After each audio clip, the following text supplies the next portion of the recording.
Cool. All right. Hello. Welcome back to another episode of the Full Metal Cast. And today it's a big day. It's the first remote sort of online guest slash interview. And since I'm not great at doing introductions, even when we're in person, I think I will leave it to my guests. Tell the people who you are, what you do, a fun fact, whatever you feel like, to get yourself out there, and then we'll take it from there. Sure. Yeah. My name is Max. I'm the owner of Dead Concepts, uh, making plate carriers, structured cummerbunds, shoulder pads. Plate carriers being like the main, I guess, flagship product. With the structured cummerbund, like the whole system. That's like the main thing I focus on. And then I also take like custom requests for gear. So Well, I not mean, sure what else to say. no, that's, in a nutshell, is exactly what it is. And I think just to provide a little bit of context, I was originally introduced to your brand and what you do at the HTA range day. You guys had a table set up, and me and the five or six other guys from Michigan that I came down with, we didn't spend much time at sort of the vendor setup there. It was late. We wanted to get back, shower, eat, drink, smoke cigars, and all that stuff. But out Yeah. of all the other tables there, there was night vision, there were optics, there was a raffle. We spent the most time around your table, fascinated about around what you had sort of built and what you were doing and how you were doing it. And that says a lot, considering we're guys and stuff goes boom. We're obviously gonna find ourselves, Yeah. going towards that because that stuff's more fun. So it says a lot when you have a bunch of cavemen sort of huddled around the the kit and nylon area. So I guess why did you get into this? How did you start it? Because the innovation that we saw in the cummerbund, the plate carrier, the mag pouches, the shoulder pads and whatnot was super cool. So I'm dying to know like how you got the idea and what sort of motivated you to get into it. Well, the main reason I even started trying to make my own gear is because nobody was making like a slick carrier, like like the Mm, Faro Slickster. Like yep. that's what I wanted at the time for a slick setup. But nobody made it in a small sappy cut. Everything was like small slash medium or just Mm, medium. And I had an APC, if you know what sure. that is, the Mayflower APC. Oh yeah. That was like the first carrier I purchased when I got into this, and it was a small slash medium plate bag, and it did have like a tension adjuster on the inside of the plate bag, like a 2-inch strap that you could like tighten it down with. Okay. But even with that, there was a lot of side to side like movement of the plate in the plate bag, and it drove me crazy. So I ended up selling that and going to a JPC 2.0, which was fine, but for whatever reason, it was never like comfortable for me. It was one of those carriers that like, yes, it works, it's, quality build, everything like that. Was not a fan of the cummerbund at all, because I would use malice clips to put on like an S-Tech Kiwi on the cummerbund, Okay. and it would just like slightly flop out to the side, and it drove me crazy, and I couldn't find a good position where it wasn't like digging into my armpit whenever I shoulder a rifle, running the mag on the left side of my body, like right in front of the front plate bag. So then I was looking at a slick setup, but nobody was making anything in a small sappy size for slick carriers. So I said, fuck it, I'm gonna order some Cordura fabric, and pulled out my grandpa's old sewing machine from my basement. Uh, I think I bought like some super cheap thread on Amazon, Sure. and went for it. The first one did not go. It worked as a plate carrier, like it held plates on your body, but aside from that, it was awful. Like Sure. the shoulder straps were like digging right into my neck. Um, there was no way to scale it up. It was quite literally just plate bags with nothing but Velcro for the cummerbund, and then like an elastic cummerbund. So then Unreal. after I made that first version, I made version 2, where I updated like the shoulder strap design to like get them away from my neck. But that one also, I couldn't add placards to it or anything. Version 3 was the first one where I added Swift clips, and then I added mag pouches to the elastic cummerbund at the time. And then it wasn't until version 4 where I came up with the whole Tegris cummerbund that can still stretch and the plate pocket for the rear plate bag to like carry all that weight. And then it wasn't pretty, right? It was pretty shitty looking back at it, but every time I would finish a carrier, I'd see like what I could have like changed, what I could have done Sure. better. So then it just kept evolving until what you see now on my page. So So how long, and actually question, if you have like pictures of each version you can send so I can, post and include in like the finished product of this, I think that'd be super cool. Um, yeah, but do you have like version one still, like the physical one sitting somewhere? yeah, I'm pretty sure I have version 1 because I knew as I was making them better with each Mm-hmm. version, I was like, I do want to keep these.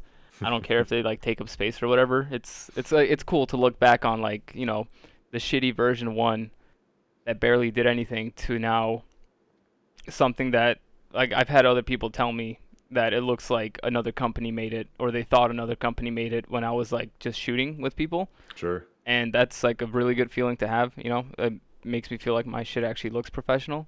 Well, So when we were at the table too, I remember asking because we saw the cummerbund, we were blown away by this like the shoulder straps, and we asked about the plate carrier, and we were shocked to learn that that was all you as well. Like again, that yeah, just speaks to the quality of where it's at now. We thought it would have been, any of the other sort of standard plate carriers, the big names are cranking out. It just it looks and felt great. thank you. And then how long would you say each, maybe not each iteration, but from one to where you are now, like over how many months or years or, weeks did that take to get, from step one to step four? I don't have like an exact timeline. I Sure. want to say that I made my first one, the V1, in maybe like 2022 or like the end of 2021. And I Unbelievable. wasn't taking it like super serious, right? It was a hobby at that point. I had no like idea to like actually like sell it to other people. I just wanted to make it for myself and maybe some homies. Hmm. Um, and then once I got to V3, V3 is really where I was like, damn, like I can actually do something with this. Because I posted it to Reddit, I think it was, just to get like feedback on it, and I Mm. think it was like 400 upvotes, which isn't a lot, right, compared to like other posts. But to me, I was like, oh shit, people actually like this. But So one then, post from someone who's not established in a particular subreddit or whatnot, like that's a good chunk. yeah, I mean, I was shocked because I kept getting notifications that like it has 100 upvotes, 200 upvotes, Sure. and I was also new to Reddit at the time. Yeah. Um, because it's actually thanks to Reddit that I'm even into all this, like, shooting with gear on and actually taking Mm. it seriously. Because I've always been into guns, right? Since I was a kid, like, Call of Duty, Battlefield games, Oh yeah. uh, Band of Brothers, The Pacific, like movies like that, miniseries like that, and then like Black Hawk Down. Like, I was all in on that shit. Yep. And then sometime, and my buddy, around like seventh grade, I spent the night at his house, like a sleepover, and the next morning, his dad and him took me to the range to actually shoot like real guns, because I had Mm. airsoft guns, but I've never shot a real gun. So then I got to shoot 8 millimeter Mauser, 12 gauge shotgun, 1911. Uh, fuck, what else? I don't really remember. They were like fuddy guns, Yeah, like I bolt was about to say actions. like the Yeah, standard, like yeah. dad safe. Yeah. Yeah, like bolt actions. Oh, and then a Mosin. I remember the Oh Mosin hell being like yeah. the most fun one to shoot. Uh huh. And then I went with them a few more times, but my family was never really into guns. My parents are immigrants from Poland, and they're not Oh against wow. guns. They just never. I guess it was never something like, oh, we got to get a gun, Sure. So, and then around the time the pandemic hit, because it kind of fell off for me. I got into other things. I was skateboarding, and then during high school, I'm not gonna lie, I was a degenerate, just doing just dumb shit, like smoking weed with my friends, not really doing anything, uh, except for like going to the gym. That was like the one thing that wasn't completely Hey, there degenerate you shit that go. I was doing. Um, and then around the time the pandemic hit, it was like a couple months into the pandemic, my buddy sends me a picture of an AR he just bought, And then I realized, I'm like, wait a minute, I'm old enough to actually just buy it myself, right? So I got my Foyd card, which is something that's super gay here in Illinois. You need to have basically like a firearms identification card to even Right. like purchase one or to even like own one. Um, so I got that, got my first AR, uh, tricked it out with all the cool Amazon accessories, Of course. shitty red dot, shitty light, all that stuff. And Red then anodized parts. no, no, no, no, everything was black. Yep. Yeah, I fucked up. that I got a red anodized charging handle on my first one. yeah, I never made the mistake of going to pleb colors, as they say on Reddit. But Yep. so it was just like an Adam's arm, 16-inch, just a bare bones basic AR. Sure. And then I think I got an M9 as well. That was like my first handgun. So I went to the range, shot it a few times, and then I found the tactical gear subreddit, and I was like, Mm-hmm. holy shit! Like regular people are fully kitted up, like wearing this cool shit. So yeah, then I bought an APC. I bought some the plates from Hoplite because I didn't go like immediately for like the cheap shit because I Sure. saw all the people getting roasted who were posting like steel plates, and I'm Mm-hmm. like, at first I was like, I mean they're kind of just shitting on them, but once I read more into it, how like steel plates are Spall, actually yeah. fucking awful, yeah, spall, and then how like Amazon tier gear could just fall apart on you. I saved up some money and I got some Hoplite or LTC, whatever they are, triple curve level fours Gotcha. in my size, and then the APC, and then yeah, it just I fell down the rabbit hole, and here we are. Well, I was gonna ask you, like, eventually at some point, how did you get into the space? And same story here: Call of Duty, Battlefield, all that stuff. My dad had taken me to the range a couple times. I'd shot his AR and his Sig handguns a few times, and I always wanted a gun. Grew up playing airsoft with my friends in everyone's Yep. backyard and in the woods and whatnot. And as soon as I was old enough, bought my first my handgun because I was working downtown Detroit at the time. Okay. And where my girlfriend was living there, I was still living with my parents, trying to save up some money. And every other weekend or so, you'd hear like about like a shooting that happened down the road. And one day, my girlfriend actually came home from work, and they were like power washing blood off like the sidewalk in front of her place because Oh someone shit. shot someone for like their Jordans or something like that. And so I was like, okay, I but as soon as I, was old enough, went to Target Sports here, which me and the guys here constantly shit on because it's like a cop range, it's the FUD range, it's the no fun zone really, and everything's Yeah, super expensive. that's like a lot of the especially like indoor wise, a lot of the Uh indoor huh. ranges around me are just I mean I hate indoor in general. I'm not a fan of indoor shooting. No.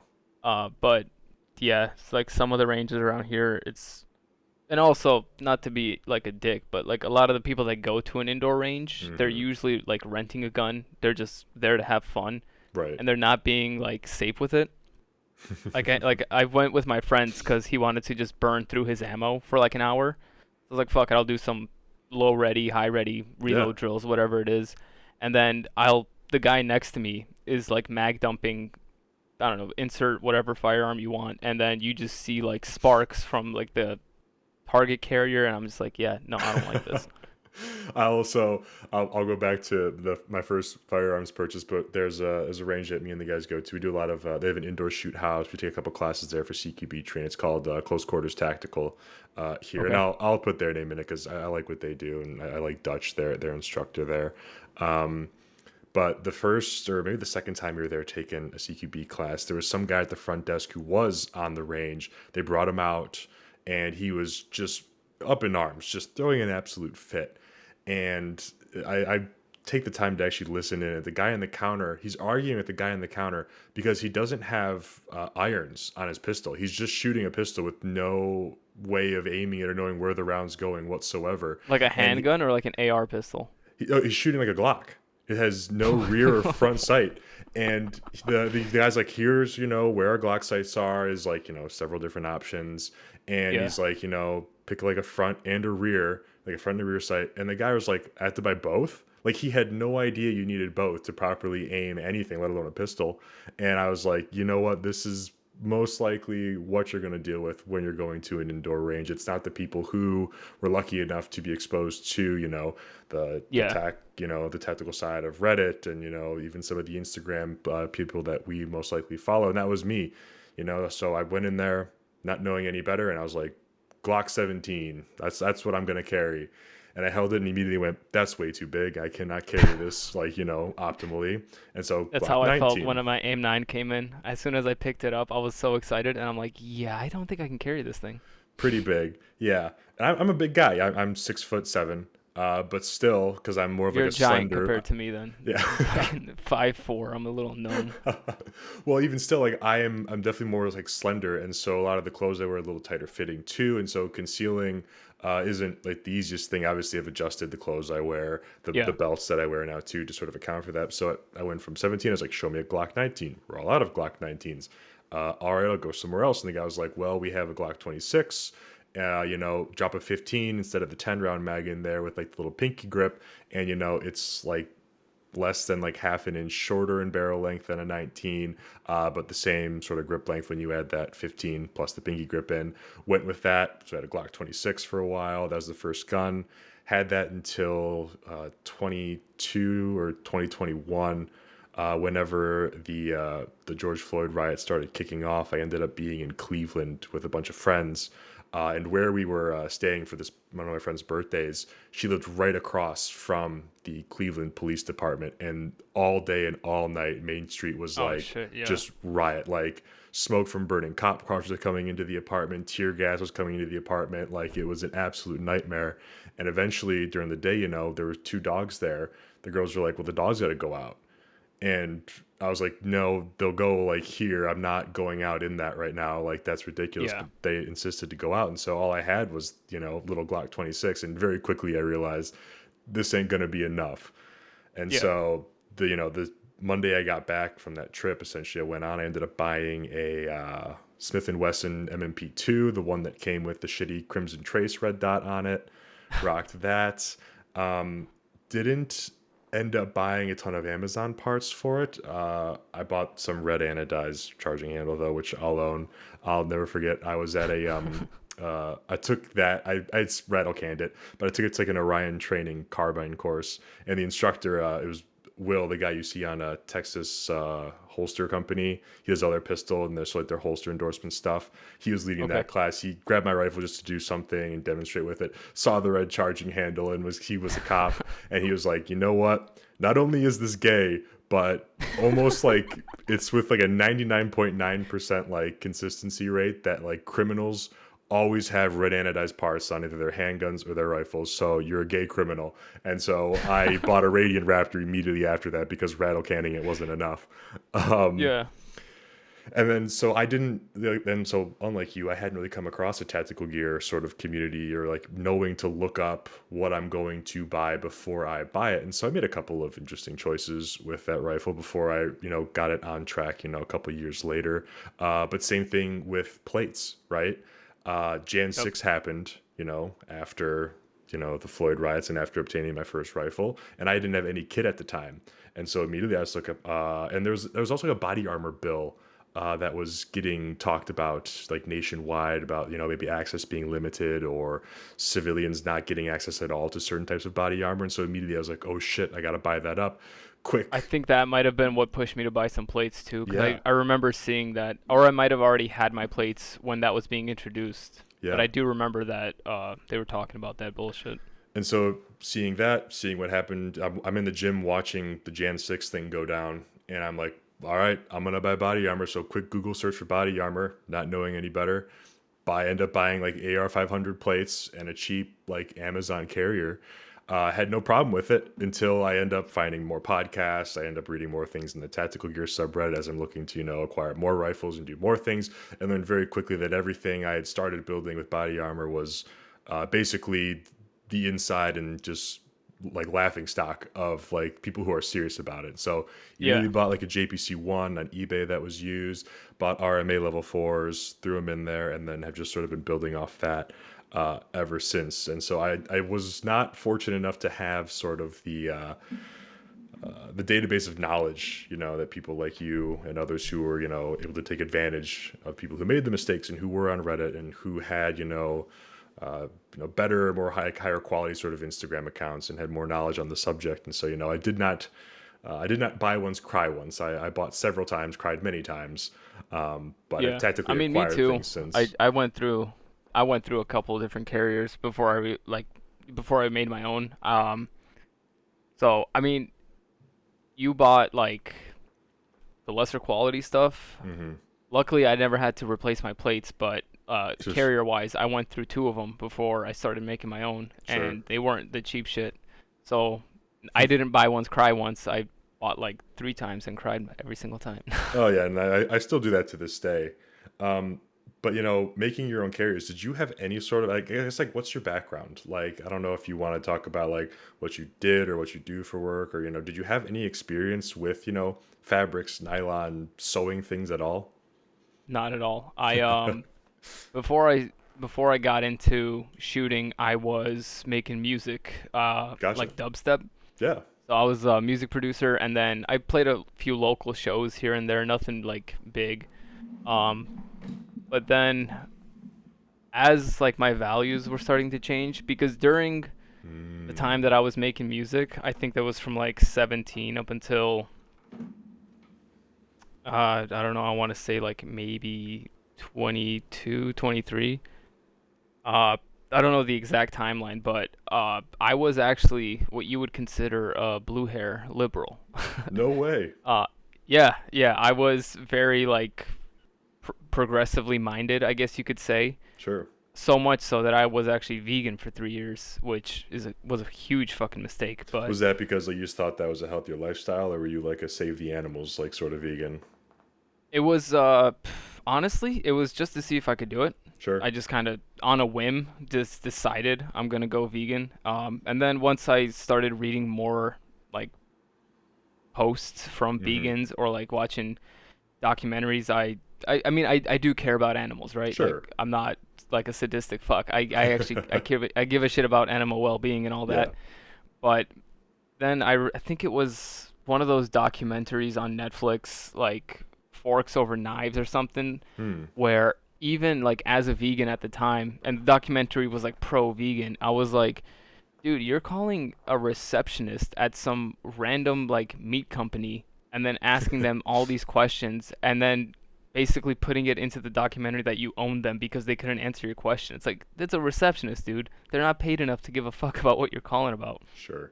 Like they'll transfer your call to someone who may know, but like, so that rubbed me the wrong way. And then I found Cam Haines Hmm. Yeah. on through one of the Joe Rogan podcasts, and the way he explained it, it's like he can like he hunts, right? So he actually takes the life of the animal himself, but that one animal, he that's it. That's like he kills that one animal and Right. then it's feeds him, his family, and then he does multiple hunts a year. So like he gives away the meat to other people who need it. And it's like that's more sustainable on a small scale than me being vegan because like the amount of animals, like small animals and vermin that have to be killed for like Yeah. soy fields to be planted. It just started to not make a ton of sense to me. So then I started buying. I think I walked into a Whole Foods and grabbed like a New York strip steak or something to Straight like, into it, feet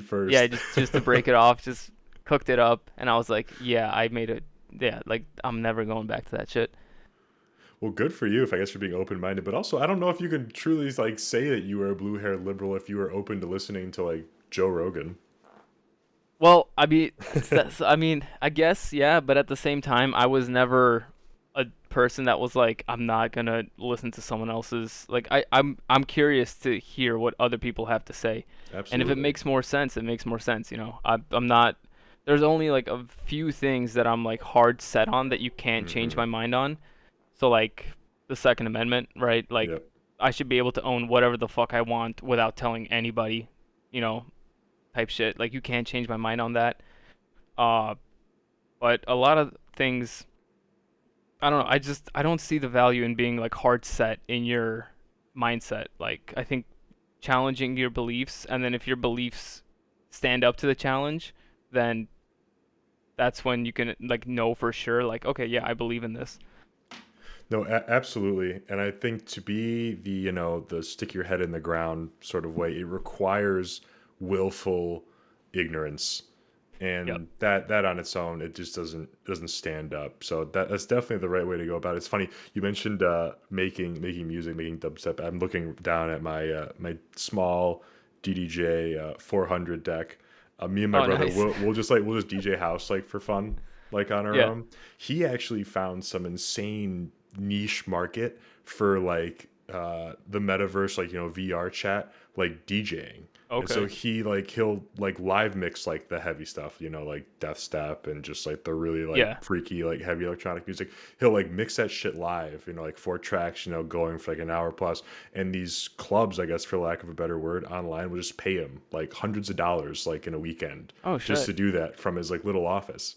So he's bought like huge decks now. He's like all serious into it. Like Like I CDJs? oh yeah, he's got the Yeah, big yeah. boy material now that he's already paid off through doing this. And I was like, hey, you know what? If they're gonna pay you, good for you. That's wild. Yeah, I But actually no, sold my CDJs to pay for my first AR. hell yeah.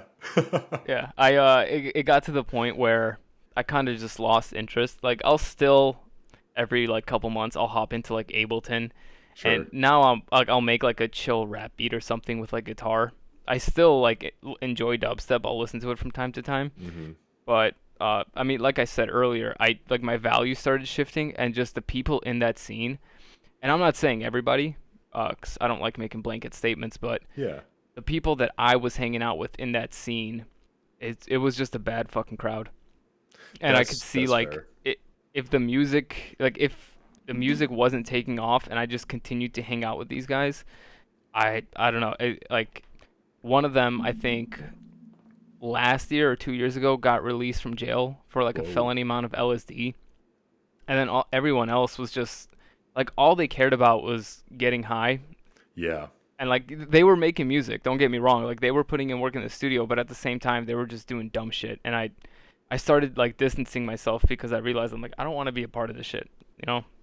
Yeah, and so the entire reason why I got into house was I moved to a new city, got a new job in 22, and reconnected with a couple high school buddies and a few of the friends that I ended up meeting through them were all DJs as well. So we get into different clubs. It was all house. I got into house through that, and I've always said that's sort of my guilty pleasure. I keep up with new house music. I'll go out and I'll listen Yeah. to it. I'll support my friends live, and I'm more than content with just going out to a bar, like a club, whatever, and watching them or someone else mix just over a couple drinks. But your point with the drugs, like there before and after like a set, coke was like the weapon of choice here Oh yeah. for a lot of Oh the yeah. people, and that was never my thing. I never had any interest in it, but you just watch these people just circle around whoever had a bag, and they'd Yep. go into their own little closet, their own little back room at any party. They wouldn't socialize, they wouldn't leave that room, and you'd be like 3 4 in the morning and they're still like ripping lines. And I was like, that is something I could never fall into. And I mean, you don't really see much of these people around anymore. I think you just get burnt out through that sort of Yeah. lifestyle. Hopefully that's all that The it people was that as are far as I still know. doing it, But the people that are still doing it, it's like I know there's people who are like in their like 30s and 40s that still go to mhm, like big music festivals, yeah, but they're not doing the drugs that they used to do. And so I can see that, like you still enjoy the music, and I'm not gonna be the one telling you to not go. Like if you enjoy it, you should do yeah. it. But like the dudes who are like in their like 30s and 40s who are still like taking drugs at these festivals, it's like, bro, how long do you think your body's gonna keep up? I mean, and you can tell too when you talk to some people who've been doing it for a while. You can tell their brain Oh yeah, isn't it's fully fried. running. Yeah, Yeah, yeah. No, that's yeah. It's one of those things where it's a trade off, right? Like, can you participate in like a little vice, Because like I'm not gonna pretend like drinking, going to like a bar, like a club is like a healthy or really productive thing to do. But can you do it in like yeah. moderation? I think that's all. It's always a tough balancing act for people in general. Honestly, most things in moderation are fine. Yeah, Is the way I see it. But if you're doing it constantly, like every weekend, then at that point, I have to question whether you actually like the music or if you just like getting fucked up while listening to it. Right. And even like myself, like when I first moved down here, I, be going out, 3-ish nights like a week. And, after a while, even just sitting there after like a few drinks, every weekend, I was starting to realize this is like a little redundant. It's a little repetitive. I'm putting my money into something like, yeah, it's fun, but I'm not really getting a ton out of it when, it Yeah. could be going to much better things I need to be focusing on, or things I know I want to be buying, or things that I'm already spending my money on that, I could have had much more money to spend it on if I hadn't gone out every weekend or, a couple days out of the week too. So that's now on back to, maybe once or twice a month. I'm now really making it out to go to those places. And obviously Yeah. I've substituted, that time with, hanging out with more of the fellas I go shooting and training with. We'll go to, our own like little like dive bar, we'll play darts together or something, and, record or clean guns together, or just, shoot the shit on the patio over a cigar and whatnot. But yeah, that lifestyle, it's like it's burning the wick at both ends. Yeah. I mean, I'm thankful I was never into like clubs. Hmm. If I was going to see a specific like DJ or artist, then I'd deal with it. But I remember like the first time I went to a club, um, it was this one in Chicago, and it was like it's a well-known club in Chicago. It's called Tao, Oh yeah, familiar. and the guy that we went with, he is like a multimillionaire. It's a friend of a friend, Hmm. and so he took us all out. He paid for a table, and it's like my first club experience. I had a table, and all the alcohol there was supplied, but I was just Jeez. sitting there. I'm like, this is not fun. And then when I heard how much he spent for that table on that night, it was like Oh ten yeah. thousand dollars, and I was like, you spent in my head, right? Like you spent 10 grand for what is essentially a fucking coffee table, Yep. like, bro. And then uh the music, it was like a mix of house, which I'm cool with, but then it was Hmm. also like very generic like radio type music. Sure. And honestly, the whole night I was like, yeah, like I don't think I'm ever going to do this again. This is not No, fun. and so even, as I've sort of slowed it down and dialed it back, looking back over the past year or two, the times I've been out, it's really been with people who are like DJing, people, where we're able to get in for free, people, or like we know like half the people at the venue who are there to support, Yeah. and like also everyone working. And this past week, I'm actually, 2 days ago, I returned from Germany. I helped my girlfriend move back to the States full time. She was there for a year doing her postdoc. We had went out one night with a couple of her friends. He knew a bunch of the owners of this like new club. It's the hottest spot, and I remember just being packed in this German like club. And it was an objectively cool place. The sound was great. Sort of the ambiance was great. The drinks were great. But waiting forever to buy a drink, paying a bunch to buy a drink, being shoulder to Yeah. shoulder with people. And I was just like, this is just not it. If I don't know who's playing and I can't be there for, the hour and a half they're playing and then leave when I want to leave, I don't want to do this anymore. Yeah. Exactly. Like I've gone to a few concerts since I stopped with all the music stuff, and Hmm. I mean, essentially every single concert I've been to since was just to go see Bones. You know who that Oh, yeah. is? Yep. Yeah, the rapper. Yep. So he's like my favorite artist, and if he's in town, I'm gonna go see him. I've one of the shows I went to by myself because nobody wanted to go. I was like, fuck it, I'm gonna Good Uber for myself you. there. Yeah, I mean, I'm gonna go see him. It's like one of the few artists whose song, like his catalog's insane, but I can actually rap most of the lyrics. Hmm. And then he always brings one of his homies with him, like Eddie Baker or Xavier Wolf, so it's always a good show. Good. But aside from that, like my music taste now, essentially I just listen to like Bones, Xavier Wolf, like underground rap, Sure. and then uh like Deftones esque music. Oh, yeah. Like I find an artist on Instagram, I go to SoundCloud and I just Hmm. go through all their stuff. So It's yeah, it's my an music awesome time tastes, for like new yeah. music and new artists. Oh, Like dude, it's I'll listen insane. to house like if it's like a weekend thing, if I'm just driving to sort of like burn through the time. But other than that, my music taste is anything with the guitar, basically classic rock, Yep. hard rock, deathcore, black and deathcore. Like I love all that sort of stuff, and I have no problem going to like a live like actual concert, and I still like doing that. And when just before COVID hit, Rage Against the Machine was doing like their last big like reunion tour thing, and I couldn't find anyone Okay. to go with me either, and so I dropped like the better part of $500 on like a single floor seat with insurance and everything, because that was like a Nice. bucket list band. Like, I'm not gonna Yeah. go to see Led Zeppelin in their full glory. I'm not gonna see the White Stripes anymore. Like, I'm gonna see them though. Like, that was a Yeah. bucket list band. And then it ended up getting canceled because of COVID, and they ended up falling out and they didn't finish the tour. But no, Oh I have shit. no problem going to a rock show for whatever reason. But like, just like the house, the club thing for me, it's just not as appealing as it used to be. Yeah. I mean, I still like and occasionally will listen to the dubstep artists that I was Sure. listening to back in the day, but for whatever reason, I don't have that urge or that Yeah. fear of missing out whenever they're in town. It just doesn't like I don't know, it just doesn't like push me. But No, like that's if fair. Bones or someone comes through, then like well, it's one of those that's like, yeah, I'm going. Gotta Like that go. money's already out of my account. Yeah. No. Good. Good for you. And he And followed me on Instagram too, oh no which was a shit. pretty huge fucking moment. Yeah, I was hyped when I saw that. I Hell sent him yeah. if you go on my Instagram for anyone listening, if you see that real tree camo plate carrier I made, Yeah. that was for him. I actually sent that over to him. No shit. Yeah. I was dropping my sister off at school, and then I saw an Instagram notification, and I just see that he followed me, and then the message, like he messaged me. I was like, holy fuck! Like I'm not gonna lie, I fangirled in my car. I was like, this is fucking awesome. Did you take a picture in it? Like, as you rocked it? Not yet. I know he's a busy guy, right? So I Yeah. messaged Yeah. him asking like if it, if it made it there and everything. I haven't heard back, so I don't know. He did say he wants to wear it like on stage and shit, I was but I about to haven't seen say, it yeah, yet. you're gonna like log in one day to Instagram. You're gonna see a clip of him just running around the stage with it on. Oh yeah, I mean that's gonna be shared like multiple times to my Hmm. story, like once a week at least for a month or something. Oh, I pin it right to the page. Oh yeah. Yeah. And I was gonna ask because, and you already confirmed it. I wasn't sure if I remembered properly if you said you were from like Chicago or Illinois when we were at HTA, or if I Yeah. was getting that confused with somebody else. But Yeah, you born in obviously mentioned Chicago and that you then were, yeah. living out in the suburbs now. So is it as bad as Yes. I have said it is, as I have read it is? Because I have sort of a running thing, like with like the failed cities, and Chicago's in that list. New York's another one. Pick Yeah. anyone in California and whatnot. Is it as bad as it's made out to be?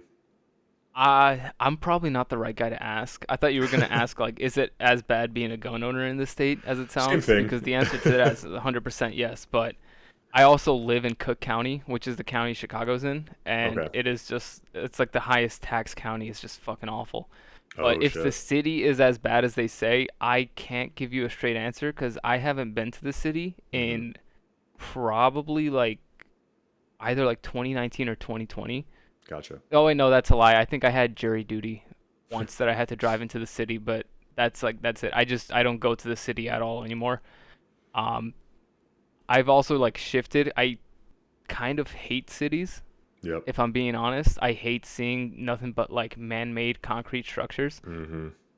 If I have a choice, I'm gonna like I mean I live in the suburbs. It's not like I'm living off the grid or anything like that, but I Yeah. do prefer just being out in nature versus going to the city.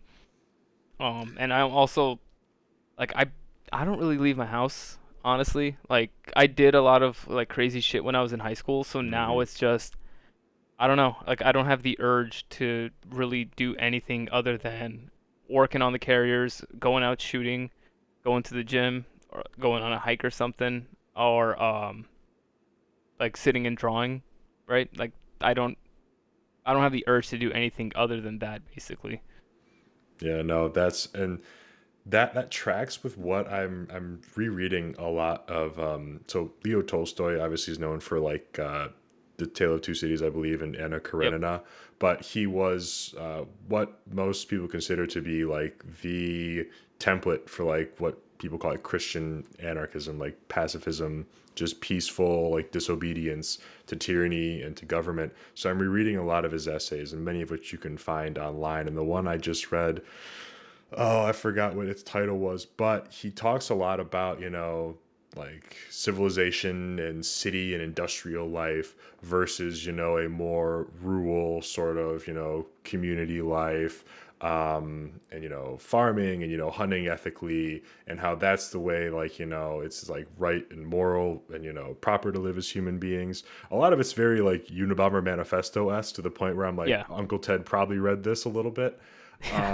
But it tracks with a lot of like what you said, the move like I've made. I moved from like a very modern concrete wall, ceiling, floor apartment to a more what is the word for it? A house with character with a park across the street. Still very much in the suburbs, not far from a city at all. But like I want to be able to have like a bunch of land far from a city because that's no longer something that I really enjoy.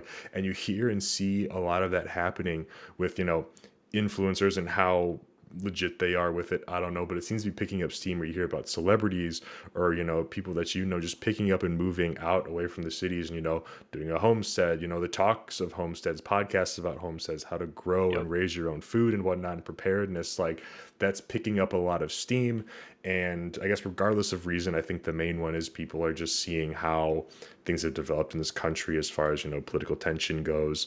But regardless of the reason, I think that's like a net positive because I do think that is a healthier sort of lifestyle and way to live as people. We aren't supposed to be in these concrete Yeah. boxes, shielded Having from that the many people sun, stacked on top of each other, right? like Under the like people fake lighting, people could yeah, live in the same building for I don't know, like 5 years and not even know each other's names, you know? exactly. It's like very disconnected, you know? People aren't like, and you'll hear it, right? Like people when people talk about like Chicago or like New York, they'll say the people there are assholes, and it's like, well, yeah, nobody knows each other. Hmm. You're an inconvenience to the person behind you or in front of you, Yeah. rather than someone that I'm not saying you have to like rely on people, but like someone that you could just have a normal conversation with. And I'm sure that there are communities in cities, don't get me wrong. There are tight knit communities within cities. Like Chicago is a great example. Like the Polish population in Chicago, like we have our own little pocket. Same with, I know there's Chinatown. So there are pockets where people congregate and there is a sense of community, but like as a whole, it really isn't there. Yeah, that sort of goes back to a lot of what was being coming out during COVID regarding lockdowns and isolation, and how the study came out about how social isolation for human beings is the equivalent of like smoking 10 packs of cigarettes a day, like for heart health. Like Yeah. we are like social creatures. We have to be around people. We have to have, relationships and to talk to people and to connect with people. And, my girlfriend, when I went to pick her up, like she had a really rough year in Germany where the part she lived in was the northern part, like in and around Nuremberg. And the people there are very cold. They're not open to immigrants and to outsiders and people who just aren't native German. They're very unlikely to help you or to seek sort of relationships with you. And so for the better part of a year, all that she did was work, gym, like eat and sleep. She didn't have any like real friends she was really able to make there. She had one or two she could talk to, but they weren't really like hanging out or doing things and really developing relationships day in and day out. And Yeah. so it was a really really tough year, and I can totally make sense of that and empathize with that given what we've learned from COVID and watching mental health decline, the suicide rate absolutely skyrocket, just Yep. knowing what we know about isolation now. So that all tracks. Yeah, I mean, when COVID started, like I said, I used to be of that liberal mindset, and I was the guy, the annoying guy, like telling my friends, like, why the fuck are you guys going out? We gotta fucking, like this is gonna kill us. And then I kept an open mind, and as I kept seeing like doctors being like actual medical doctors being silenced Hmm. for having the wrong opinion, I was like, all right, this is some fuck shit. Because I Yeah. always had a distrust of government, and I kind of pissed at myself that I let myself get to that point where I was just kind of blindly believing everything.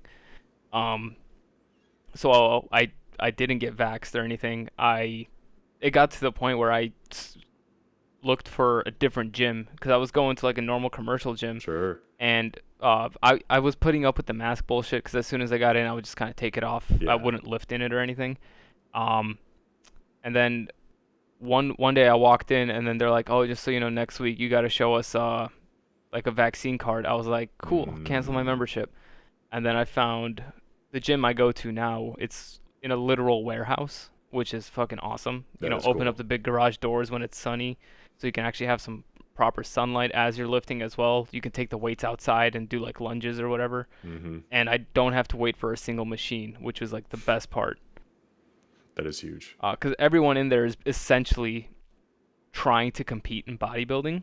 I'm not, but A lot of the people there are, and the owner is also like a coach who has competed. So mostly everybody in there is there to like put in work and get the fuck out. They're not there standing next to a machine talking for an hour or something. Yeah, I mean, again, you want to talk about the people who are the most serious about their health. It's typically going to be that crowd. So, Yep. and good for you for saying, fuck that place and not give them another like cent with your membership if they require that sort of thing. I remember at that time. So I'll rewind even further. When it first happened, I think everyone didn't. We didn't know better. We were all like, stay inside. Bleach your groceries, like do all the crazy Yeah. stuff. And I wore a mask too originally.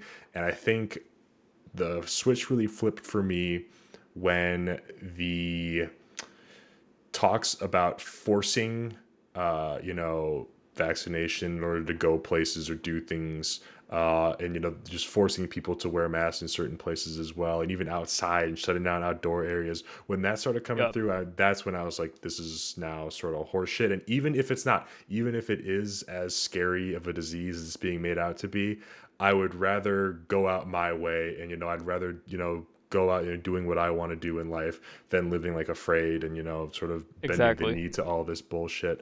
But on the gym note, I was looking to get into like Muay Thai and Jiu-Jitsu at the time, and there was a gym very close by. It was highly regarded.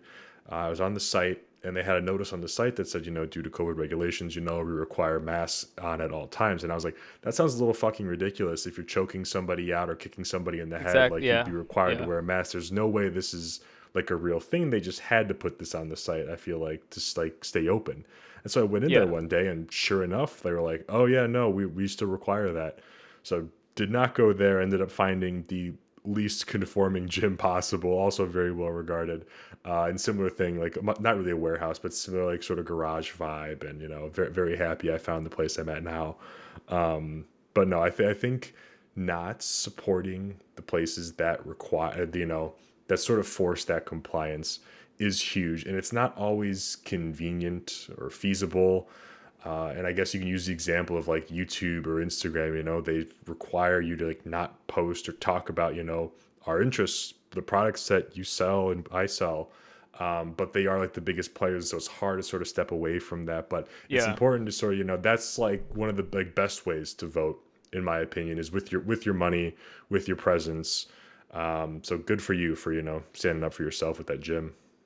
Yeah, I mean, one of the few places that didn't require masks, because being in Cook County and Chicago, it's a very Oh, blue I couldn't even area. imagine. Yeah, it's so everybody, like every single restaurant, every single store near me Hmm. was requiring masks and everything.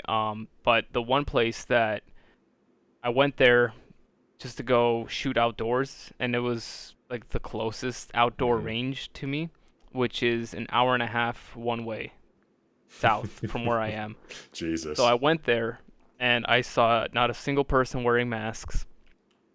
Uh, I don't even think they had a sign on the door that said it was required. It's a very like rural area, and I was like, oh, this is fucking awesome. So I went there a few more times, and then I ended up seeing that they wanted people to work full time or part time Hmm. as range safety officers. So I was like, fuck it, I'll try. I applied. I got the job, and then as I started talking with everyone, one of the guys that worked there, super solid dude, like Hmm. he's a homie. He mentioned that they shoot after work, and I was like, oh sweet, can I like tag along? Like after work or like on days that you guys are closed. Would it be possible for me to just come get kitted up and like run drills? Because I had taken a class at that point, two like Sure. rifle classes, but I was like, dude, I'm not gonna pay. And the classes are actually priced fairly compared to like other, because they're very simple courses. It's not Yeah. like a 5 day like CQB course where the cost Sure. is justified. It was just teaching us like ready up, like low ready, high ready, things like that. So it was only like $200, but I'm also not trying to spend $200 every time I want to shoot the way I Right. want to shoot. Uh, so the range was cool enough as long as I was shooting with the other dude, because he lived on the range. Like he had his house built on the range, and So on Wednesdays when they were closed, like once or twice a month, I would just use some PTO at work Mm-hmm. and then just shoot with him. So that was the way I found a way to actually train. Is I was sacrificing. At first, it was Saturdays and Sundays, Yep. and then it was only Saturdays. Uh, I was still getting paid, right? I was getting paid for my work there, but it was also a way for me to actually have a place to shoot the way I wanted to shoot without having to pay for a class. And the guy was like us, like he actually wants to get better. So it was me and him pushing each other to like get better times, be more accurate and all that. And then unfortunately I did have to leave because I just didn't have enough time to actually make orders for people while Hmm. I was sacrificing an entire Saturday. So I don't shoot there anymore. I'll go like once in a while with my friends if they want to go to like a public range. But I ended up meeting uh, one of my homies now, one of the guys that was with me at HTA, dude with the beard. Oh yeah. We actually shoot on his property now. Good So for I met you. him last year, uh, New Year's Eve. We had a New Year's Eve range day, and we just hit it off. Solid dude. So yeah, I got very lucky with actually being able to have a place to shoot the way we want to shoot Mm-hmm. because especially in Illinois and like the Midwest in general, there's like no public shooting land where you can just do whatever you Right. want. I'm guess I'm and I don't know how you really want to approach this if you can. Uh, what do the laws look like around shooting on private land? Is it just you're fine so long as it's like I guess somewhat responsible? You have to have a backstop of some sort or like a Sure. berm or something. I believe you have to be like a quarter mile away from the nearest neighbor, Gotcha. although I'm not 100% sure on that. That might just be more like a local ordinance, county to Right. county. Um, but as far as I know, as long as you have a backstop and it's legal in that county and you're not like breaking any like noise ordinances where you're shooting past like 9 Mm-hmm. or something like that, because we can't have suppressors in this state, so night shooting Yeah. is a no-go unless you have like an actual range to do it on. Um, yeah, I think as long as you have enough land and a backstop, you're good if you're out in the rural areas. Like if I decided to start taking shots in my backyard, I would have a very heavy police presence at my door because my house backs up to like a park.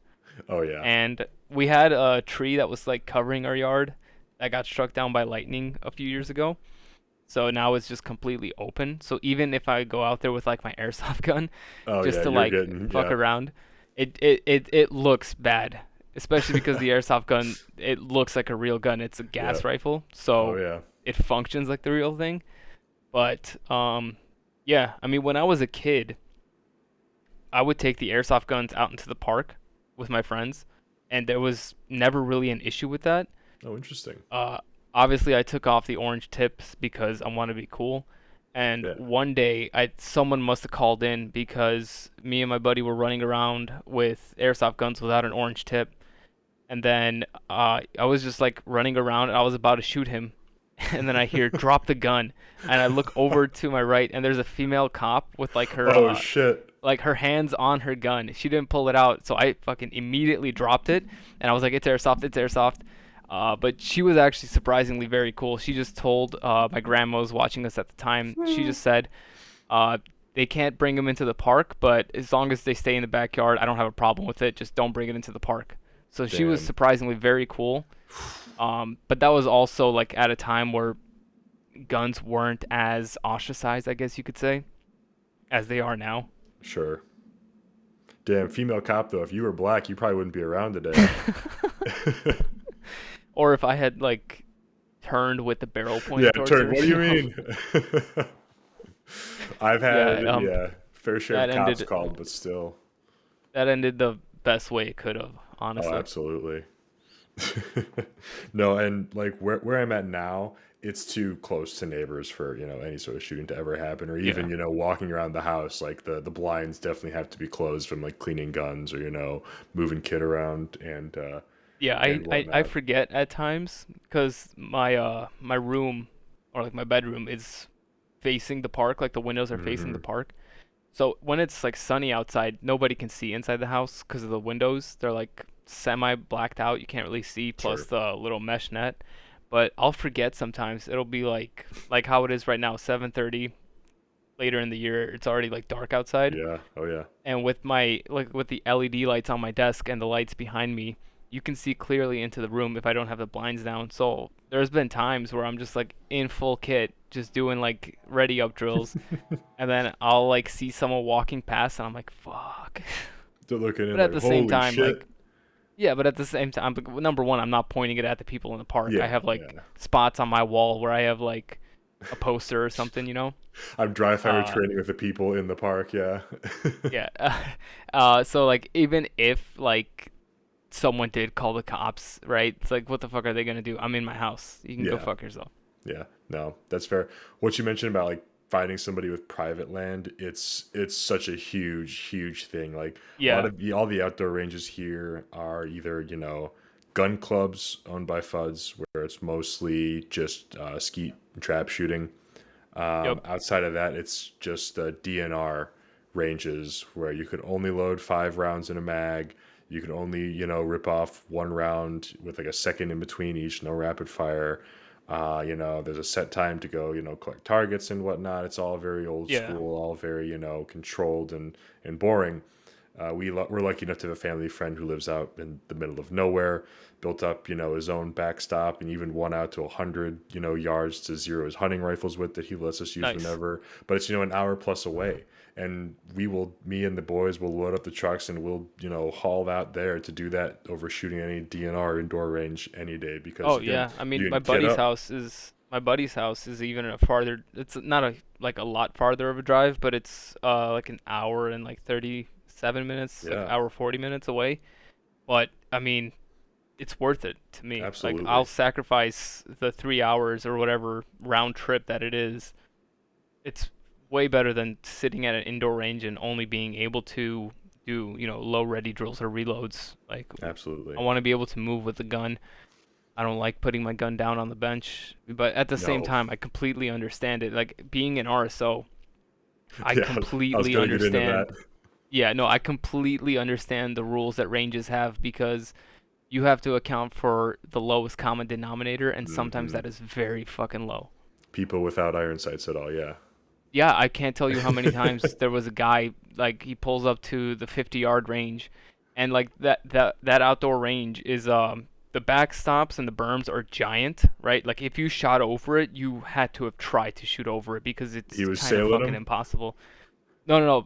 I've Okay. never seen anyone sail it over the Okay, berm, okay. but if they did, we would have to call I think it was the county sheriffs or whatever, Oh, no shit. because there's a state park on the other side of those berms. Not like immediately afterwards, but it's back there. So like if someone sends it over the berm, they could just smoke a hiker. You know what I mean? So we had signs put up like if it goes over the berm, you are fucked. Like we're Hmm. calling the police on you. And then there's a section of the range where it's called the pit, where you could rapid fire. Every other Sure. range is slow fire. But like if I usually work the 50-25. If it was like one or two dudes there and I could immediately tell if someone knew what they were doing based on the equipment that they brought with them. Like if I see a dude putting on a battle belt and then he asks me before he even starts shooting if he can do reload drills, like 100% dude. And then I would watch him just to make sure, like the first couple runs he did. And it's like, yeah, you're fucking shooting a fist-sized group at 50 doing reload drills. I'm not even gonna fucking bother worrying about you. Yeah, no. But the amount of guys that would show up with a brand new AR, like they just got a DD, right? Hmm. DD 16-inch. They haven't even changed the location of that forward grip that Daniel Defense puts on there. Way out near the Yep, muzzle yeah, way device. out Yeah. there. No irons or anything. And then I tell them like you can't shoot, and then they're like, "What do you mean? It's my gun." I'm like, "No, I know that, but like you need to be able to actually aim what you're shooting Right. at." And then like we sell iron sights, and we sold like very not so good red dots. That changed though. They ended up hooking up with Vortex. They became Oh, a dealer nice. for Vortex, so there was some quality optics there. But like prior to that, it was like True Glow or something. Oh, sure, yeah. So I would tell them like, yeah, you'd have to go up to the shop and buy some irons or one of the optics, and then you'd be able to shoot. And he's like, so I spent $30 and I got to spend more money. It's like, yeah, but dude, you spent $30 for the entire day and you have access to every single range. Like that is, it's not $30 for an hour like an indoor range is. You have from open to close, you can go to whatever range that's open that you want. You know what I No, mean? it does just blow my mind that also someone's just like, I have no way of determining where this lead is going. Mhm. Fuck you. That's crazy. Yeah. Dude, the amount of times I've seen like just bad behavior, like How many it times astounds did me. somebody point a gun at you? I lost track, dude. It was like, oh yeah. I mean, most of the time they wouldn't have their finger on the trigger, but Okay. the few times they did, it was like I definitely puckered a little bit and like Oh, I'm sure. basically I wouldn't try to grab the gun away from them because they might seize up, right? They might try Reflex, just yeah. fucking yeah, like reflexes. So I would fucking like step off to the side and like push it towards the range like, yo, if Uh-huh. this happens again, you're done. And it was usually new shooters that would do it. And when a new shooter did it, like someone that is like first or second time ever shooting, I could tell if they were gonna be an issue or not based on whether they listened to like the rundown of the range rules. Mm-hmm. When I was like when they would just walk up to the line. Most of the time, the new shooters were actually very solid. They would pay attention, and then if they made a mistake, I would correct them, and then they'd be like genuinely they would be sorry, and I wouldn't see that mistake again. It was usually the dudes that thought they knew what they were doing, Of course. and a lot of the times I hate to like shit on my own people, but like Eastern Europeans, man, uh, Polish people, Russians, Ukrainians, for the most part they were solid, but whenever there was a guy who thought he knew what he was doing and I'd have to correct him like 4 times Yeah. on like little shit, you could see him getting frustrated, but at the same time he didn't want to get like booted from the range. Mm-hmm. So he would like begrudgingly just like under his breath like okay, whatever. But it's like, yeah, dude. I had a lady one time, brand new shooter. She was shooting her husband's 1911, and then she was shooting it at like the 5 yard distance. So Okay. if you miss, it's okay, maybe you shouldn't even be touching the gun. But uh, she shot and then she like leaned over the table to try to see where the round went, and had the gun pointed towards the ground, like over the table. It was still downrange, but it was like Sure. pointed at the ground. Finger on the trigger, and then she let one off, and I was like, "Oh fuck, yeah, you're done." Like, I'm sorry, Yeah. you can't just be Took a toe NGing on off. my line. Yeah. Um. But yeah, no. For the most part, most people were fine, but the people that weren't. Oh, yeah, I just reminded myself of another story. So I was working the pit this time, and the pit is usually where like the most issues occur because that's like where people can rapid fire. So Mm-hmm. anybody, like most people aren't going to train at the range; they're going just to mag dump into trash, right? Oh yeah. And the pit was literally mag dumping into trash. There was just a bunch of old shit left down there, because that's where you could bring like 2 liters of soda. I think some dude brought a vacuum cleaner. Like you just toss it down there and just fucking light it up, right? Amazing. Uh, One dude, he came up to me because I was standing by the stairs to the entrance of the pit, just counting how many people went down there to put up whatever they brought.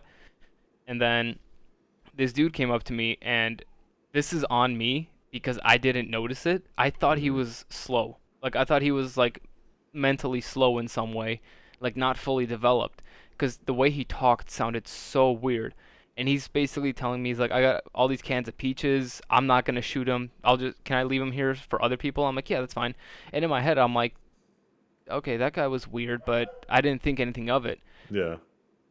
Maybe 20 minutes after the line opened back up, I hear my coworker on the radio calling for the owner to get down there. And I was like, oh, like if we're calling the owner, that's a fucking problem, right? Yeah. Uh, this dude was drunk, which is why he sounded Oh. weird, and he flagged the entire line essentially. And it was a busy day. It was like 100 people at the line or something. Holy shit. And he flagged the entire line with a loaded AK.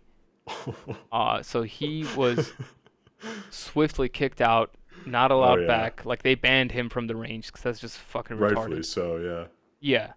Yeah. Um, But then I was like on the drive home, I was kicking myself. I'm like, I should have fucking realized. Like, in hindsight, it's 2020. I gave him the benefit of the doubt, thinking he was like just a Hmm. slow dude, but he was drunk.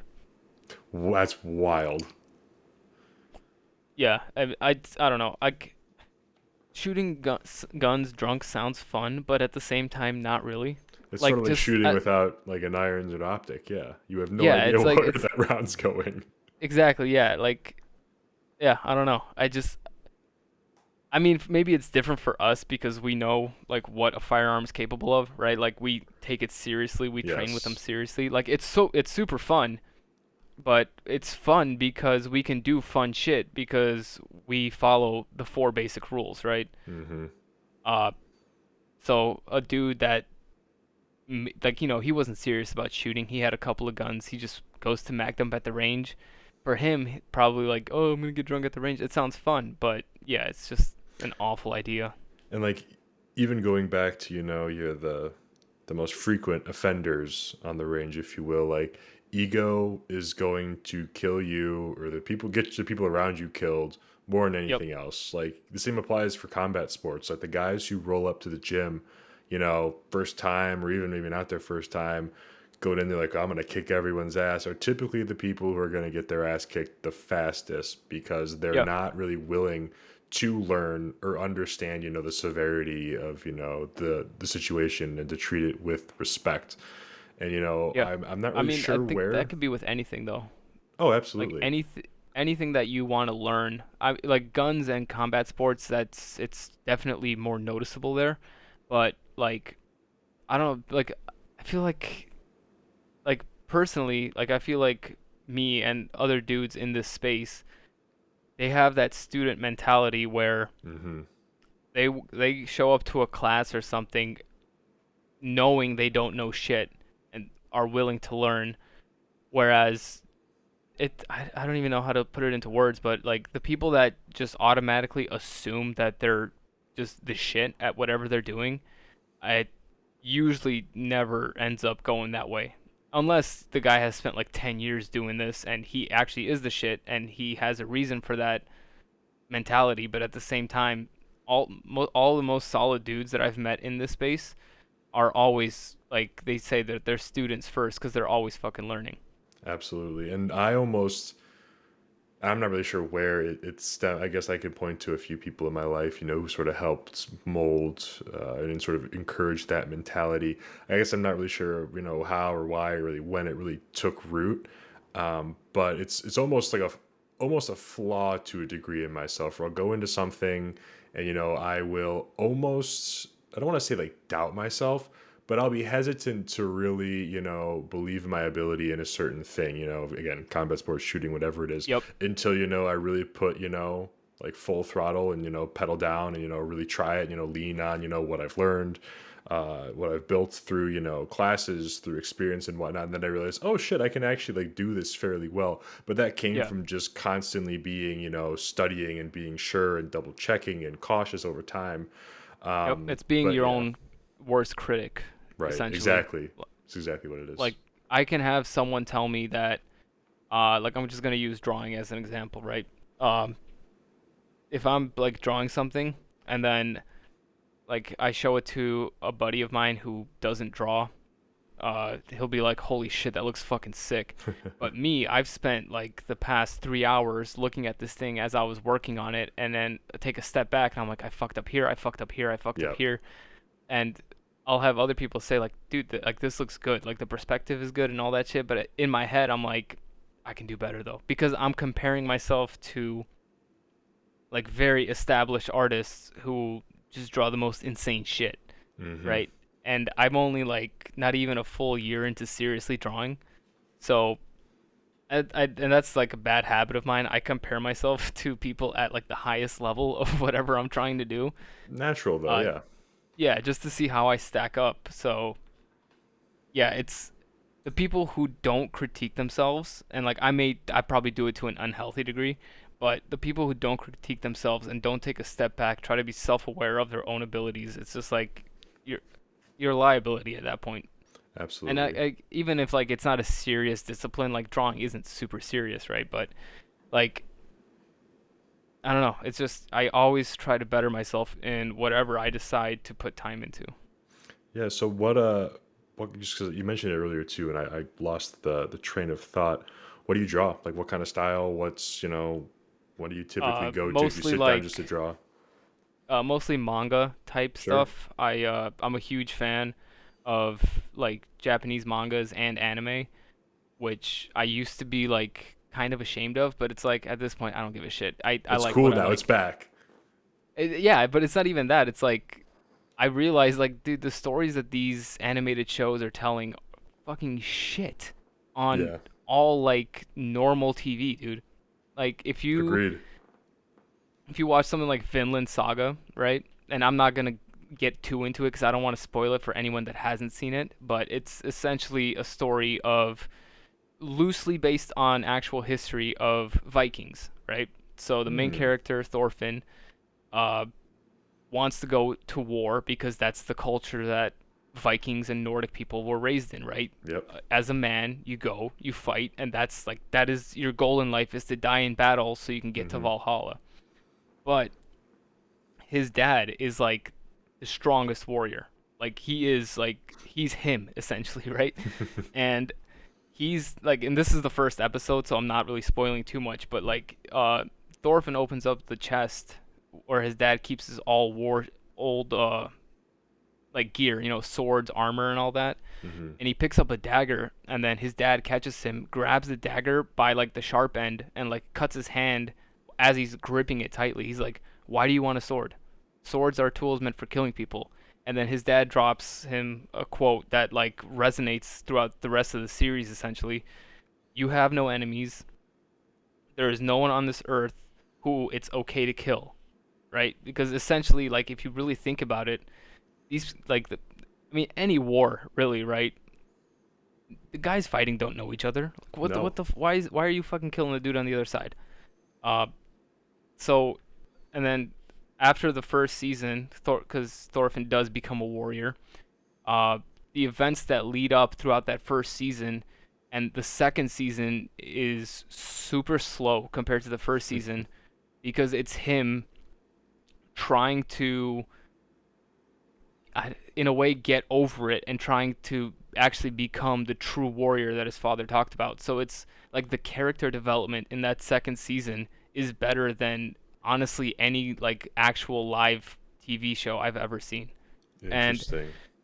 plus reading the mangas is cool because the way that they panel it out, Hmm. it's never uniform like Western comics. It's all like just Right. regular square panels. But like with manga, these guys like the way they use the space on the page, the way they structure the story out, the art that goes into it. Like if you read something like Berserk, you're gonna be like, "Holy shit!" Because that series started in 1980. There was no digital drawing up until like I think, unfortunately, the author of Berserk died, so he never got to like actually finish his story. Interesting. Uh, but like from like 1989 to now, up until maybe a couple years ago, he wasn't doing anything digitally. It was all traditional. So Wow.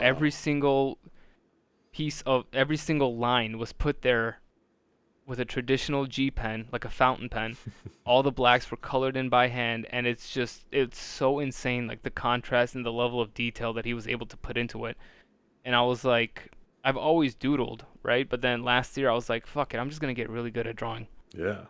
And now I'm actually like typing out and trying to like make my own manga, which is kind of stupid because I also have to make gear for people that they order. So I'm trying to balance the two because making a manga, I thought I was just gonna be able to, half-ass it, but like now I actually want to make it like proper Yeah. and like I want to make like a good story that can actually resonate with people the same way things like Vagabond or Berserk resonated with me.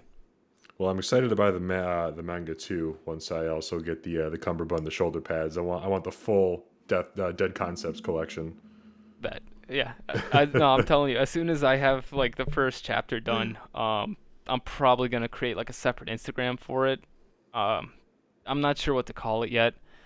I can't even come up with names for my like main cast of characters. I have their designs drawn out, And like I started doing like character design sheets where I like go into like what they wear, what Sure. they're into, likes, interests, philosophies, all that. All that shit is easy for me to come up with. But when it comes to the name, it's like I don't want to pick like dumb names, but I also don't Sure. want to pick like super edgy names or like nicknames or something. So I'm trying to make sure that it's not cringe in any way. Like I want it to be an That's actual good story. no, and good for you with that. Like a lot of like modern TV in general, it's just absolute trash. It's garbage across the Yeah, board today, and I completely agree yeah, with that point. And I do agree with what you said that a lot of the stories and the messages in these shows are absolutely incredible. Like they're life lessons in many they are. cases. Yeah, And I think a lot of I people would. here.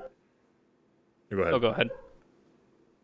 No, I cut you off. You go. Yeah, I was just gonna say a lot of people here I think have problems, or hesitance, getting into it because like there's a culture difference, and also there are some that aren't catered to, I guess, the average consumer, and in that sense, there's a little more fan service and lewdness in them Yeah, that I think a lot of people, especially in our place, associate with that genre.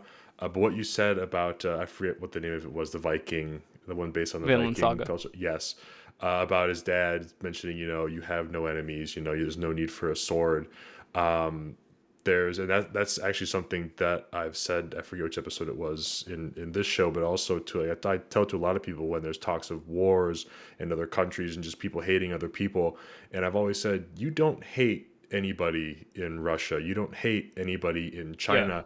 You hate, the governments. You hate the people who are making the monies on the wars, who are profiting on the wars, who are sending exactly. you and other people there to go fight each other in the wars. You can't name a single person over there, a real person outside of a government official that you hate. That's not like a real thing. You don't have any enemies over there. So that's extremely Yeah, valid.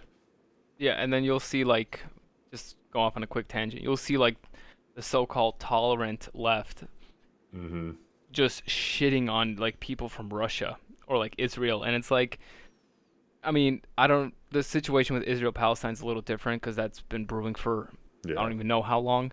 But like, dude, like your regular Russian citizen is war. Like you have more in common with these people Right. than you have differences. Like it's just it literally is just governments, people in suits sending the poor people to do their bidding for them essentially. Exactly. Then you see these people in the factories signing the bombs next to Zelensky, or it was fucking Lindsey Graham again. He was on. It was yesterday or today. I can't. I'm not sure. It was a clip I saw on Instagram. They were on there talking about what the North Carolina recovery from the hurricane and Yeah, the FEMA support or lack thereof, and he turns the conversation mid segment back to Ukraine and fighting that completely unrelated. It was just I think ridiculous. I And I was saw like, that clip. Yeah. I can't fucking stand it. Dude, the things that the politicians are doing, especially in our country, it makes my blood boil. Hmm. But unless the majority of the country realizes that 99.99% of all politicians across the aisle are fucking scum, Yep, it's never going to change. Because you exactly. have people on both sides of the aisle, right? You have people simping for Kamala, you have people simping for Trump, and the simping for Trump might even be like fucking worse Right. because like some of these people are genuinely unhinged. And like I'm not a fan of honestly any candidate. I do know that under Trump, I my life was better. Like I was taking home more of my paycheck. Everything was cheaper, but at the same time, he's not like some, He's not the God like Emperor. Yeah. exactly like he's not here to fix everything, right? I mean, in a way he is, but at the same time, he's still a politician who's gonna listen to whatever the lobbyists tell him to do. Right. And to that point, a lot of people, especially on the right and gun owners, touted him, but everyone was very quick to forget or just completely not acknowledge in the first place that through executive order, forced down like the most aggressive gun control action since the assault weapons ban with that bump Yeah, stock ban. He said, "No, fuck it, it's banned now." Yeah, he said I had no choice, I had to compromise, take the whatever. guns first, due process later. Exactly. I use that quote all the time. Spot on. So, he's a politician at the end of the day. He's going to do whatever Yeah. he has to do to win that political He's gonna clout. go wherever the wind blows. If enough people on his cabinet or whatever tell him don't fuck with the guns, he won't fuck with them, Yep. which is better than, you know, the other option who was actively telling you we want to take this shit away from you. But At the same at time, the though, end, I do think if enough people keep shooting at him, he's gonna do something to take him away. possibly, yeah, you never know. Or he won't. He'll just use that like, I've been shot at and I'm not trying to take anything from you. He could also go that angle. You never know. You He's never gonna go know. whichever way the favorable wind is blowing. Exactly. As a politician does, your rights be damned. Yep. Anyways, though, we are well over an hour, and I do have a couple other questions, just two really. And living in Illinois, setting that aside, setting the rules aside, what is on like your wish list of things that you could have and not be killed or thrown in jail for? Like, what would you get today or Suppressor. tomorrow? Yeah, Suppressor is number one. I really I want it bad, right? Uh, because it's a literal safety device. I don't understand. yeah, I mean, we're not meant to understand gun laws. None of them honestly make any fucking sense at all. because they're made So by people who don't know a fucking thing about exactly, guns. Yeah, exactly. So a suppressor would be one. Aside from that, night vision is something I'm saving up for. But hell yeah. like gun wise, I honestly like once I finished building my rifle. Oh, I had two rifles. I ended up selling my 13.9 upper just because I was like never shooting that thing. Anytime I Hmm. was hitting the range, I was just always using my 11.5. Sure. So I was like, fuck it. It's not getting any use. Someone else will get better use out of it. So I still have the lower for that, but uh, no real urge to like build a new rifle out. Like I'm very happy with my current setup. Good for you. Uh, yeah, so like gun wise, nothing really. I would, if I had the option, if I could just walk into a gun store and buy it, I'd probably grab like a 11.5 Spear LT just because I think they look cool. Those are But vibey as hell. Yeah. yeah, yeah, but like nothing like major. Like the main things I want is either like a suppressor or some nods. Like those are the next two things that I gear wise that I'm actually like, like actively like as soon as I'm able to, I'm gonna get it. Gun wise, I'm content with my one Glock and my 11.5. Yeah, good for you. Any particular can or tubes you got your eyes on? I'm looking at either like the Huxworks, Yeah. the K, the short one, Mm-hmm. shorty, or um, what's it called? The CGS SCI6. Just from like the videos I've seen of it. Okay, I'm Uh, not sure if I'm familiar with that one. if you know who Slade is from SC Regulars, I think he Oh yeah, collabed yeah, with yeah. C. Yeah, I think it's a collab suppressor that he did with CGS. Okay. And just from the videos I've seen, and then that video Grantham did with the CGS guys where they were shooting their suppressors without ear pro, and it actually was like tolerable.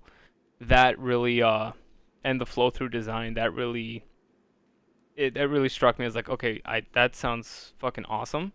And as soon as I'm able to, I want one of those. Hell yeah, I'll have to go back and find that video then. Yeah, I don't watch his stuff a lot anymore, but I remember that video because I think they shot the Barrett with a CGS can on it without ear Oh, pro. okay, that's what that was. I remember that one. Yeah, yeah, and then I think Garantham was like, "Holy fuck, that's actually quiet." That's nutty. And then nods, you looking just for a mono or are you going bino? Bino for sure. Hell yeah. I don't really know a lot about nods. Honestly, I'd be fine. Like I know I want white Foss. I want binos. Mm-hmm. Housing, I don't know shit about fuck when it comes to housing. So I don't whatever either. whatever I can swing, I guess, you know. And then the tube quality, I've looked through like Elbit and Mm-hmm. like L3 tubes, and I'd be fine with some Elbit tubes. Like they looked fucking awesome when I looked through them. I did at the first HTA they had the like night vision demo where you could Mm-hmm. test out a bunch of different units.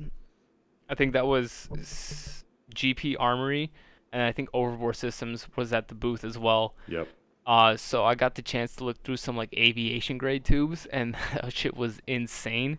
Oh, like But I 4K. don't, yeah, but I don't need aviation grade, right? I'm not gonna Yeah.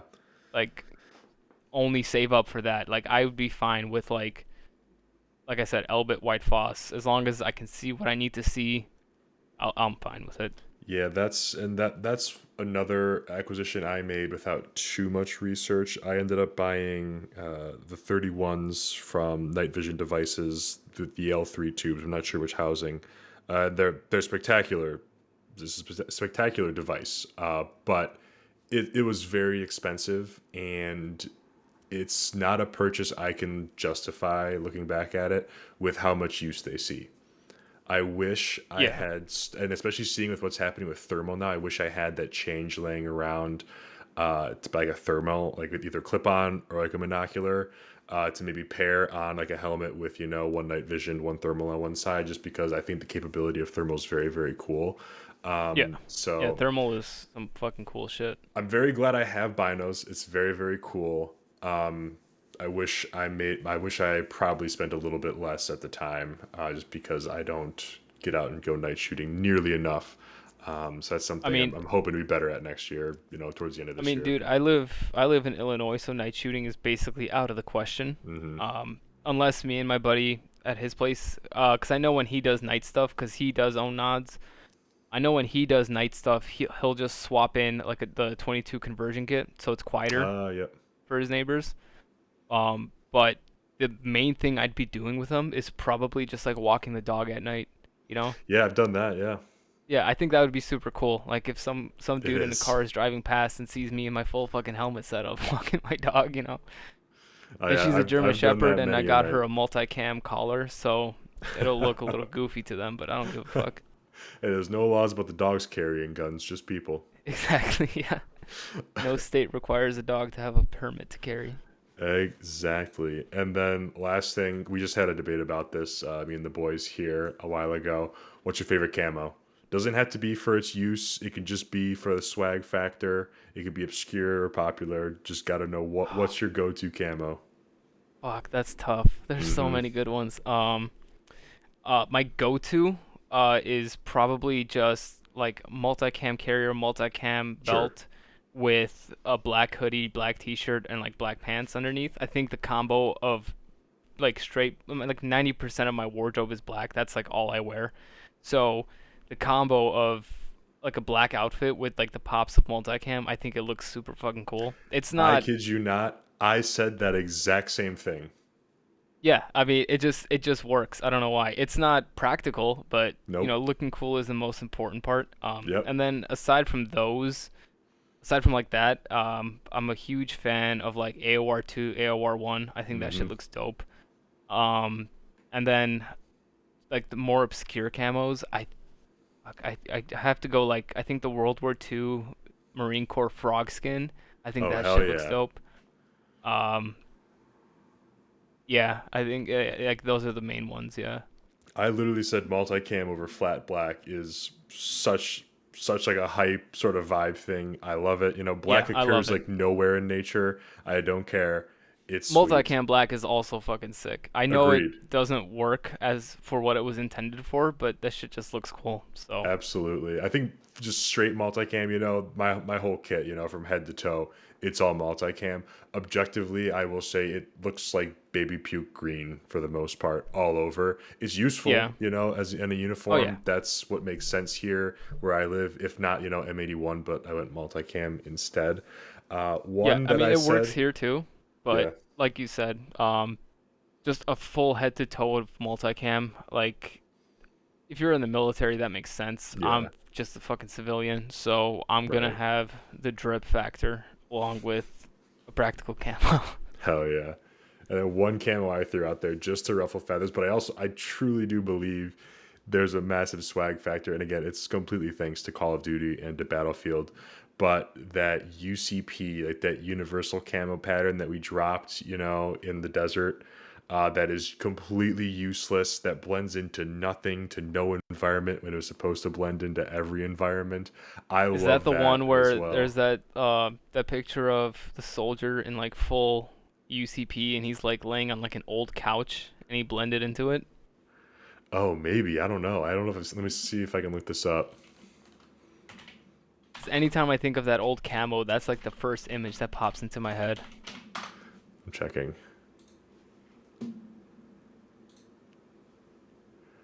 Oh, is that it? Holy shit! Yeah, that's it. Okay, yeah. So I'm not a Oh, huge I'm fan of that saving one. this. I've seen people like red dye it brown and like green, and Yeah, they've had like I've seen some really cool results with that. But yeah, you might be alone with thinking that camo is cool. I love it. I think the swag factor just from the old video games is there, but it is 100% useless. Yeah. I'm sending I this mean, picture as to a myself kid, right now. when I saw like footage of dudes decked out in that shit, I was like, that is fucking awesome. Yeah, But like, yeah, as I've grown older, I was like, yeah, yeah. I I've don't know seen the what they people were dye thinking it with it. green and brown. It does look better, but it's still not very useful. Yeah, and then Marpet. I'm also a fan of Marpet as Ooh, there well. you go. Woodland and the desert variants. I think that shit looks tight as well. I will concede I was opposed to it earlier on, but it's growing on me by the day. Tiger stripe. Tiger stripe is nice. I like the desert tiger stripe more than like the standard like Ooh, Vietnam era tiger stripe. I like the green Um, better. Yeah. but also I don't know like desert camos like AOR1, the desert Marpet, desert tiger stripe, or like multicam arid. I really like those as well, but they're Oh yeah, like completely chocolate fucking chip. useless. Oh, dude, chocolate chip goes so That's hard. vibey on black too. That's sweet. Yeah. I bought some chocolate chip pants at a surplus store without Hmm. checking the sizing, and they were like some cheap proper pants, right? Like that Oh really yeah. shitty brand. I think I paid like 16 bucks for them. 'Cause I went in there like looking to see if they had any cool like actually cool camos that weren't like complete dog shit construction pants. So that's where I got my AOR2 pants. Mm. Those are, I think, like American Apparel, just like the regular standard issue shit. So Yep. tailored them down to have that really like tight fit at the calf, and I kept them loose up top. Um, but the chocolate chip pants I bought, I didn't even pay attention what rack I pulled them off of. I got home because they were like 16 bucks, right? I was like, whatever, fuck Yeah. it. I got home and I barely fit into them. And I'm a tiny dude, right? Like I have a like 28/30 waist, right? God So damn. Yeah. yeah, so these I bought them off the kids rack and they were so tight in the thighs, dude. I was like, there's no fucking way I can wear these. And I haven't even taken them apart to like fix them. I was gonna put like some of that four-way stretch material I use in my plate Oh yeah. bags, just like in the crotch area to like open them up, let them breathe a little bit. But I don't know. This the fabric feels so shitty. I honestly I'm probably never gonna do anything with them, or maybe Fair. just like make a mag pouch or something with them. I don't know. Ooh, there you go. Can you turn like the pant legs into like hoodie sleeves or something? Um, Or are they too yeah. short still? No, no, no, because there is some stacking at the bottom, so they're definitely Gotcha. long enough. But yeah, I've just a real quick tangent. I tried to make my own pants, and for whatever reason, when it comes to making pants, my brain doesn't work. Like if I look at a carrier, I can be like, I know exactly how that was constructed. Like I Interesting. can like reverse engineer it, or like if I'm trying to make a new product, like mag pouch, placard, whatever, like it makes sense in my head, right? But for some reason, dude, fucking pants are like the bane of my existence. I can't figure it out. There's this pair of pants that I own from a brand called Gorilla Group. Okay. It's a like a techwear brand, and they're my favorite pair of pants ever. There's no stretch to them.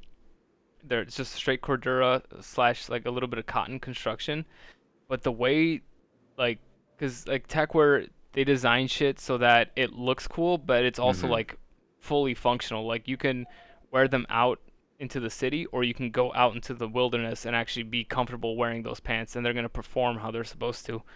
So the way they like articulated the knees, the different paneling, like if you saw me wearing them, you'd be like, dude, like there's no fucking way you can move in those pants because they look very tight at the like basically from the knee down, it looks kind of like skin tight, but Sure. the way they stitched them together, there's so much room in the thigh area that I could like kick someone in the jaw and not be hindered by these pants in any way. I'm gonna look these up. So so their new pants, I will say, I'm not a fan of the new shit they have. Okay. It's like a very loose aesthetic that it looks more edgy, like more cyberpunk-ish, Mm-hmm. which can look cool, but like their older stuff, it was more like toned down. And if you look up like Gorilla Group Spring Summer 19, I think that's Spring Summer 19 PLO something. I forgot what the fucking model number of the pants is, but yeah, it's like because I like wearing like slimmer pants. That's just for me growing up as a skateboarder. I always wore like skinny jeans and shit. I just like the way it Sure. looks. So I was like, when I found them, I had to buy them secondhand because there was no way I was gonna drop 350 on a pair of pants at the time. Yeah, no. But yeah, like it's gotten to the point where I'm like heavily considering emailing them and being like, if I send you like 2 yards of this fabric in AOR2, can you recreate these pants for me? Hell yeah. I'm looking these up. I get what you're getting at now. Yeah, these are sweet. Yeah, I mean, yeah. So plus, like they're actually functional for whatever I could be using them for. Like if I need to use them for hiking, if I need to use them for the gym, or if I'm just going into the office, like for my normal job, like I could wear them out anywhere essentially. Hell yeah. Well, we are now past an hour and a half. I didn't mean to keep you that long, and I appreciate you taking the time Oh, to, no worries, dude. come on. I guess, what are your socials? What's your website? How can people find you, buy your stuff? So the main social is Dead Concepts, just at Dead Concepts on Instagram. The website is going to be deadconcepts.com, but it's not ready yet. I gotta get with the guy making it, get him some more updated product photos, and change a little bit of the wording around because he just put some filler text in there for now. Hmm. So I'm hoping, uh, hopefully either this weekend or the next weekend after that, it should be ready. So hopefully, if everything goes as planned, website will be up and running, and then it'll be a lot easier to place an order there. Sweet. But for right now, if you're interested in any of my products, feel free to just shoot me a message on Instagram. I'll get you the pricing and all that for whatever you may need. And yeah, and also I'm on YouTube at Dead Concepts, but so I'll be uploading like an updated carrier overview video, just going over how the whole system works, the how and the Sweet. why behind it, and all that. So yeah, And pretty I think much a it. cool thing to mention too is with the cummerbunds, you make adapters for other plate carriers as well, so you don't have to, Yep. if someone's Yeah. set with like a current setup, you can make it work. So like with my JPC one, you got an adapter for the cummerbund that I'm buying, which is really cool and I think worth noting as well. Yeah. So any carrier that people are running, whether it's just like a standard rear Velcro attachment like a Faro, or it's something like a JPC or the Spiritus type system where you're like routing shock cord in. Hmm. I do make adapters so you can utilize the excess Tegris in the rear of my cummerbunds, so you could actually still have that structured aspect while running someone else's carrier. Absolutely tight. And then camos too, different patterns, colorways. Is there like what's the menu Uh, options there? Basically multicam, Ranger Green, Coyote. Those are like the main three that I actually have like on hand. Sure. If someone were to want a carrier in like black or like M81, they'd have to wait a little bit longer because I don't really keep that on hand. Multicam black, I do offer it, or I used to, but I saw a post somewhere that I forgot who the company was, but one of the companies making the laminate in Hmm. multicam black is going to stop printing it. So I haven't been offering that because I can still buy it, but I don't know when that supply is going to be cut off or if it Okay. is. So that's like still up in the air. Any other like obscure camos I would love to do, like AOR1, frog skin. Like I would love to make carriers in those.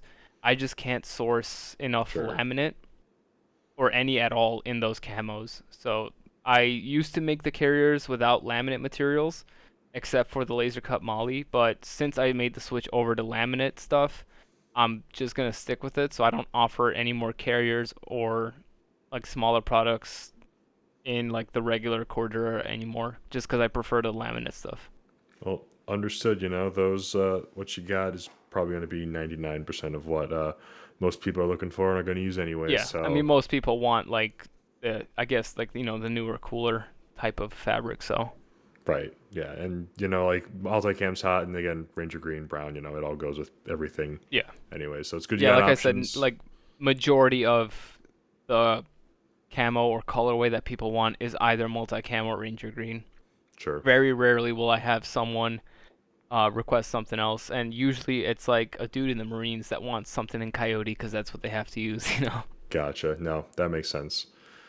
Well, again, thanks for taking the time coming on. I'm very excited to get the Oh, cummerbund, thank the you for shoulder having me, dude. pads, and whatnot, and I'm going to shill the hell out of your stuff because I I think the appreciate that. innovation it's just really neat. It's really cool to see. It's one of those things where I was like, how come no one else was doing this or has done it this way? And again, in an area that's like a lot of people are doing it. It's not like one or two people really doing the stuff. You can go anywhere and you can find different cummerbunds and stuff, but the level of innovation that you're doing, and by hand no less, in your own house, it's just really really fucking cool. So I'm be sharing, I posting, appreciate that, doing man. everything just simply because I think it's worth getting in the hands of people and spreading the word. Yeah, I mean, I can't thank you enough for the support. I'm happy that you had me on. I was honestly a little nervous. I wasn't sure what I was gonna say, but no, I had a great time. And again, thank you for having me on and for actually wanting my products. That's like why I do this shit. Like as soon as I see people wanting my stuff or like saying good things about it, it's like, damn, like maybe this will work out. So it's you Well, guys that absolutely. keep me going. So Nah, well, you deserve it, man. Thanks again, and best of luck. thank you, man. Have a good one. Cool. You too.